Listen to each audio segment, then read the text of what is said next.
Hi everybody, Gary Heidrich here, and we're certainly glad you're here with us today. And we have a big show for you on Friday, the March 10th. It's March 10th already. It's crazy, isn't it? A lot of fish being caught over at Bull Shoals, Table Rock, Taneycomo, so we'll get right on with the report. First of all, they had a big B.A.S.S tournament, big bass tournament, last week on Table Rock. I think there's like nearly 400 anglers, 200 pros and a couple hundred amateurs, and they caught some fish. And I want to congratulate Mike McClellan from over at Bella Vista, Arkansas, close to Table Rock.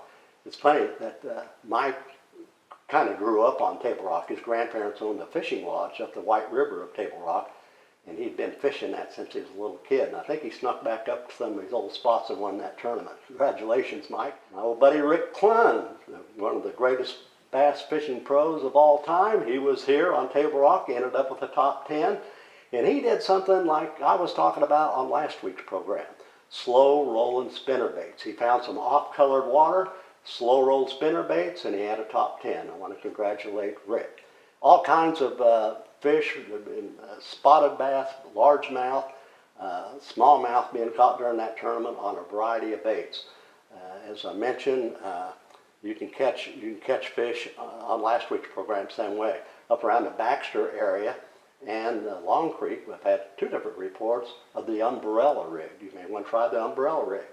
And also, let's see, crankbaits, still picking up fish, wiggleworts. I like that crawdad combination, kind of a brown and orange or brown and red. That can pay for it, off for you in the points and secondary points. Bass jigs around some of the docks, that's paying off. And stick baits, we're still getting reports of bass being caught in deep water. Some of the boys have been going back into the big major creek arms and the big coves and looking with their electronics, finding some fish on the bottom, especially if you can find some bait fish around them, and use that spoon. I like that half-ounce white spoon, or the grubs. I caught some fish the other day on grubs. I love the grub fish. See, a quarter-ounce jig head. I like the smoke with the red flakes. I do want to say, though, here it is Friday, and the upcoming weekend, the weather's changed on us. It's going to be a rough weekend, and so it may not be great this weekend, but next week it's supposed to get nice again. So get out and get bit. Good reports on the white bass at times up the James River, way up the James at times. Some of the people have just been fishing off the shoreline catching white bass. Other people have been trolling, crankbaits, picking up some whites. And I mentioned this on last week's program, that little horsehead Roadrunner, just a non-painted, and maybe like a quarter-ounce or an eighth ounce, and just connect a minnow to it. If it's tough fishing, try this. And boy, some nice white bass have been caught by using this method. Crappie fish the other day. In fact, yesterday picked up some crappie, and it seems like they're they're scattered a little bit on me. You can find a good brush pile and get a jig down there right in that brush pile, 14, 15, 18 feet of water, and just slow work it on the top of those brush piles. You can catch some crappie this way. And they're still, when that sun gets up on a clear day and that sun warms that rocky bank up, some of the crappie have been moving over to the bank, and you can pitch out a jig, pick up some crappie this way. And small crankbaits, I've heard, picked up a few crappie here recently. And people that are using minnows, they're catching fish as well. And some days they're catching better than us jig fishermen by just fishing the trees and the submerged brush. Table Rock, not a bad bet. A little rough this weekend, but go get them next week. Over at Bull Shoals, a variety of baits have been working over there, just like Table Rock. The points, the secondary points, the wiggleworts have been working. Back into the coves, some of the flats, they've been slow rolling spinner baits, picking up some fish, and jerk baits, umbrella rigs, just a variety of baits been working over at Bull Shoals. So you may want to go investigate this.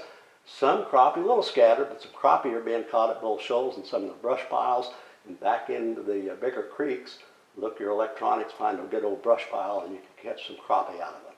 White bass, they're going back into the major creeks, shallow, and so a variety of fish are being caught on Bull Shoals. And by the way, some walleye are being caught on Bull Shoals. Most of them right now are the male walleye, but there are some keeper males being caught on jerk baits, jigs, so check this out. So the Bull Shoals have got some things happening out there. And Taneycomo, they're not running a lot of water, but when they are, it seems like drift fishing. Pink is a real good color on power bait right now, and they've been picking up some fish on your jigs. I love the jig fish there. 32nd ounce brown or olive green has been producing. So fair fishing over on Taneycomo for trout. They need some water, but it should be a tough weekend. I hate to say that with this weather, big old weather front coming in. It's not going to be very warm. It's going to be windy and acky. Here it is, March. I guess that's what March is all about, wind. But next week looks good, as I mentioned, and so maybe it'll give you a chance to get out and get bit. Happy outdoors, everyone. Be sure to subscribe. Tell your friends about it. We got a lot of cool stuff coming your way on the big show this year. Happy outdoors, everyone.